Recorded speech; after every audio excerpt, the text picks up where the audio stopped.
ያፌት በስተመጨረሻም ኤፍራታ እርጉዝ እንደሆነች አውቋል። ከዚህ በኋላ በጣም እየተጎዳ የመጣው ያፌት እሷ ላይ እስካሁን ድረስ ምንም አይነት በደል እንዳላደረሰባት ያን ቀን ማታ እንኳን አስመስሎ ነው ከእሷ ጋር የተኛው እንጂ ጫፏን እንዳልነካ እሱ ራሱ ያፌት ያውቃል። ከሴት ልጅ ጋር ራሱ ባህሪ ያለው መቼም ቢሆን ድጋሚ መተኛት እንደማይፈልግ በልጅነቱ እንደሚታወቀው በሴት ልጆች በጣም በአሰቃቂ ሁኔታ ላይ ተደፍሬ ያለው ብሎ ስለሚያወራ አሁን ድረስ ላይ ከሴት ልጅ ጋር በፍላጎት ተኝቶ አያውቅም። ለዛም ነበር ኤፍራታን እኔ ነክቻት አላውቅም፣ አሁን ላይ ደግሞ እርጉዝ መሆኗን ሳቅ እንዴት እንደዚህ ሊሆን ቻለ?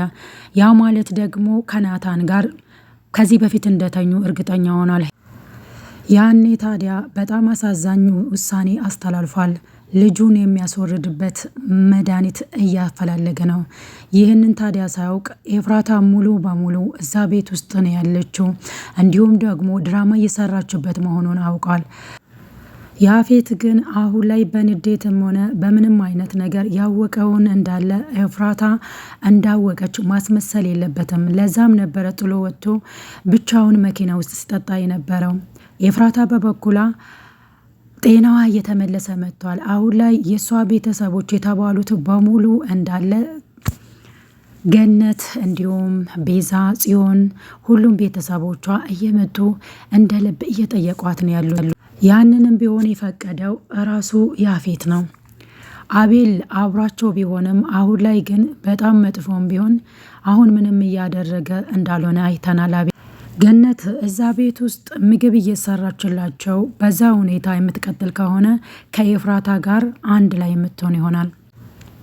ናታን ቢበዛም እንደተጎዳች ካወቀ በኋላ ወደዛ ቤት ድርሽ ማለት እንኳን አልፈለገም። ለዛም ነበረ በቪዲዮ ኮል ያወራት። በኋላ ላይ ግን አንድ በነጭ ወረቀት የተጻፈ ወይ ደግሞ የተጠቀለለ ነገር ለቤዛ እንደላከላት አይተናል። ምን ይሆናል ብላችሁ ገምታችኋል? እስከ ዛሬ ድረስ ይናፈቃት እንዲሁም ደግሞ ሁሉንም ነገር አውቅ ያለው ብሎ ወረቀቱ ላይ ጽፎላት ይሆናል? ግምታችሁን ኮመንት ላይ አስቀምጡልኝ። ታዲያ በአሁን ሰዓት ላይ ምናልባት ስለ ኤፍራታ ሁሉም ነገር ካወቀ እርግዝና ወይ ደግሞ ልጁን ማዳን የሚችለው ናታን ብቻ ይሆናል ማለት ነው። ስለ ኤፍራታስ ሁሉንም ነገር የሚያውቀው በምን በኩል ነው? ምክንያቱም በአሁን ሰዓት ላይ እሱ የጠራው ዶክተር ወይ ደግሞ ለናታን እናገራለሁ ብሎ የጠራው ዶክተር ያፌት በገዛ እጁ ገሎታል። ምክንያቱም ስለ ኤፍራታ ብዙ ነገር ያውቃል ብሎ እኔን እየሰለለኝ ነው ብሎ የዶክተሩን ነፍስ አጥፍቷል። ዶክተሩስ በአሁን ሰዓት ላይ ሞቷል ወይስ በህይወት አለ? ግምታችሁንም አሁንም በድጋሜ ኮመንት ላይ አስቀምጡልኝ። ኤፍራታ የመጨረሻ ተስፋዋ ከዛ ቤት መውጣት ብቻ ነው። ምንም አይነት ነገር ተፈጥሮ እሷ ከዛ ቤት ወጥታ የራሷ ቤት ስትመለስ ነው ልጁ በጤና ሁኔታ ላይ ምንም አይነት ነገር ሳያጋጥመው በዛው ሊቀጥል የሚችለው። ካልሆነ ግን ኤፍራታ አሁንም ከያፌት ጋር እስካለች ድረስ ያፌት እንደሚታወቀው እንግዲህ በቀሉን መመለስ ይፈልጋል። ልጇን ሊያሳጣት ይፈልጋል ማለት ነው።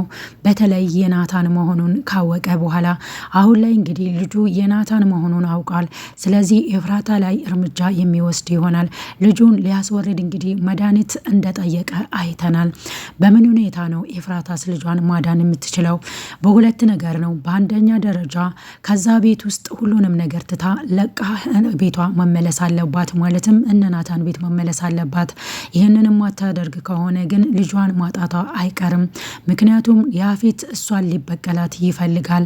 ምንም ቢሆን ከዚህ በፊትም ሴቶች ጋር መተኛት እንደማይችል ያውቃል።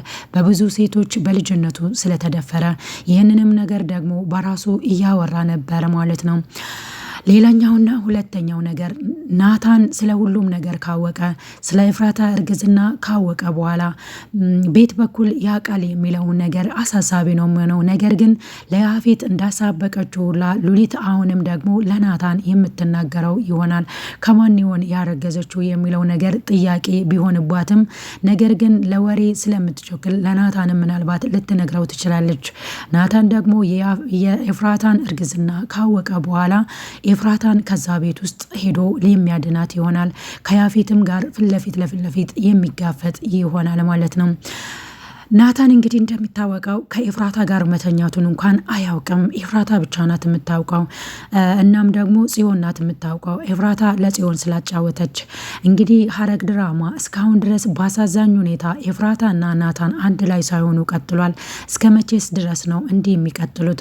በአሁኑ ሰዓት ላይ ከስንት ጊዜ ቆይታ በኋላ ነው በቪዲዮ ኮል እንኳን ያወሩት። ናታንና ያፌት በቪዲዮ ኮል ሲያወሩ ሁላችንንም አሳዝኖናል ማለት ነው። ፍቅር ማለት እንግዲህ መስዋዕትነትን ይፈልጋል። አንዱ ለአንዱ የሚኖርበት ነው ማለት ነው። እኔ ፍቅርን ከነሱ ነው አሁን ላይ መስዋዕት መሆኑን ያወቅኩት። ምክንያቱም ለሚወዱት ሰው መኖርም መሞትም እንዳለብን እንግዲህ ከኤፍራታና ከናታን መማር ችለናል ማለት ነው። የሐረግ ድራማ ለእኔ ለህይወቴ ብዙ ነገሮችን የተማርኩበት ነው ማለት ነው። ያፌት እንደሚታወቀው ኤፍራታ ላይ ምንም አይነት ጉዳት እንዲደርስ አይፈልግም። ገና ከመጀመሪያውኑ በግዴታ እዛ ቤት ውስጥ ሲያስገባት በግዴታ አብሯት አላደረም፣ ሲያስመስልባት ነበር። እንደውም እሷ ከቁጥጥሬ ውጪ ሆናለች ብሎ ሲያስብ እሷን በመድኃኒት በማስተኛት አብሯት እንዳደረና እንዲሁም እንደደፈራት አድርጎ ነበረ ጠዋት የተነሳው፣ ምንም ሳያደርጋት ማለት ነው። ስለዚህ ያፌት እያስመሰለ ነው እንጂ ከሴት ጋር መተኛት እንደማይችል ያውቃል። ኤፍራታ ደግሞ የምታስበው እኔ በአሁን ሰዓት ላይ ከማልፈልገው ሰው ጋር ተኝቻለሁ ብላ ነው እስካሁን ድረስ እያሰበች ያለችው። ለዛም ነው ጥርጣሬ ውስጥ የገባችው። ልጁ የማን ነው የሚለው ነገር ጥያቄ የሆነባት። ይህንንም ደግሞ ስትናገር የሰማነው ታሪኩ ብዙ ነው ብላታለች ለጽዮን። ልጁ የናታን ይመስልሻል ስትላት እንግዲህ እሱን የሚያውቀው ፈጣሪ ብቻ ነው፣ ነገር ግን ብዙ የማልናገራቸው ጊዜው ሲደርስ የምነግርሽ ይሆናል ብላ ለጽዮን ስታወራው ሰብተናል ያለፉት ክፍል ላይ። ታዲያ በአሁን ሰዓት ላይ ኤፍራታ ሙሉ በሙሉ ልጁ የማን እንደሆነ ታውቃለች፣ የናታን እንደሆነ ታውቃለች። ሉሊትን ብትሆን በአሁን ሰዓት ላይ ለያፌት አዝና አይደለም። ናታንና ያፌት እንዲሁም ደግሞ እዛ ቤት ውስጥ ያሉት ሁሉም ሰው ሲበጣበጥ ለእሷ ደስታዋ ነው። ናታን እስከ ዛሬ ድረስ አንድም ቀን ለእሷ ደርሼላት አላውቅም። በመኪና አደጋስ ሞታ ብትሆን ምን ነበረ መሆነው ብሎ ሲበሳጭ አይተናል። ስሜቱን እንግዲህ መቆጣጠር አቅቶት ቤቱን በሙሉ ሲበጠብጥ ነበር። እነ ቤዛ ጽዮንና እንዲሁም ደግሞ ሉሊት በጣም ደንግተው በመቀጥቀጥ እንግዲህ እሱንም ለማረጋጋት ቢሞክሩም እንኳን እሱ ሊረጋጋ አልፈለገም ነበር።